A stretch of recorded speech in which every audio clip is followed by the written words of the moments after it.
now for better fitness. So you want to get in shape. Will a personal trainer be worth the effort? Taylor Bidmead from Fitness Together in Rocky Hill is here with some reasons why personal training really works. Thank you for being here.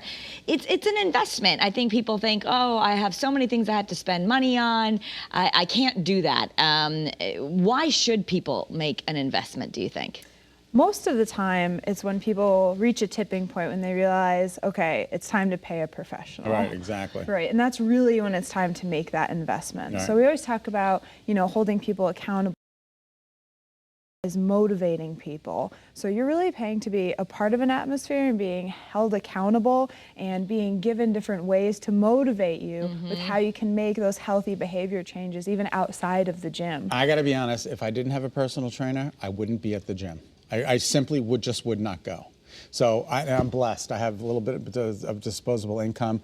I spend it on my trainer, and I go twice a week. It keeps me honest. I know I have to go. And that's another thing. You have to check in with your trainer, so you got to kind of be a little bit honest. And those are those solid routines, like Scott's going twice a week, right? So it's going to give you that solid routine. Yeah, a lot of people don't know this about me, or they wouldn't assume it, but I also go to a personal trainer because at the end of the day, I'm exhausted. Yes. I'm exhausted and I don't want to think about it. So if I found that I was going to a gym and like sometimes I would do classes, but those classes weren't set to the goal that I wanted to go to. Or if I went to the gym, like I'd be like, okay, let me get on the elliptical for 20 minutes and pick up some weights. And I know what to do with them, but it wasn't a routine because by the end of the day, I'm so emotionally and mentally drained that I need a routine. I'm also afraid I'm going to hurt myself, and that's where proper techniques come in. Like they're going to train you and they're going to make sure that you're using the equipment properly. Yes, they pick out the right weights for you, they hand them to you, and then we're watching you do it for the entire session. And there are so many machines in the gym that I don't even know what half of them do. Yeah. He gets me on there, he shows me what's going on, he lets me know what it's doing for me.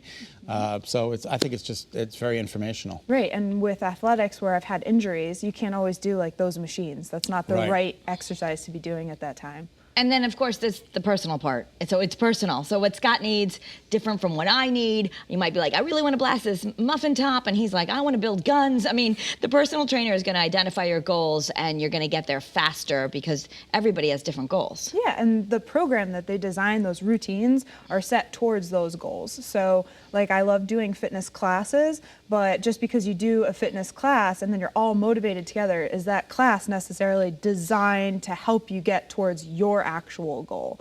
Like my goal this past year was flexibility. So, if I go take a boot camp, is that really going to help me get more flexible? No, absolutely. Right. Kara, it's funny that you noticed my guns. Sorry.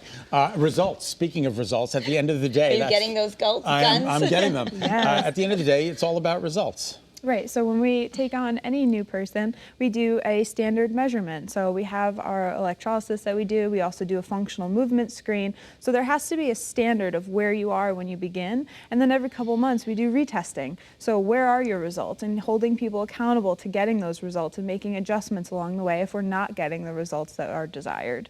So you really need to have a plan in place and somebody to take those measurements and hold you accountable to them. Right. I mean, people are so busy. So if you have a personal trainer, it's sort of like, I'm outsourcing this because I really, really want results and I really want to make a difference. And maybe what you're doing at home is not that you're not being healthy, but you may not be getting what you want out of it. Yeah, it's not going to maximize your time. And the difference between your gym, when you're in there, it is personal.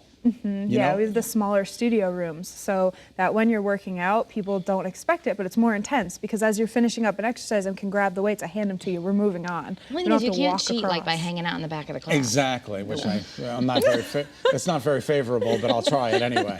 Well, thank you, Taylor. We appreciate you being here. Thanks for having me. Taylor would notice if you weren't doing what she had. Because you're the only one in the room. So if you are interested in that accountability and one-on-one personal training, you can get in touch with Taylor or her team by visiting fitnesstogether.com/Rocky Hill. The studio is on New Britain Avenue. It's literally a walking distance from our studio. Scott, get moving.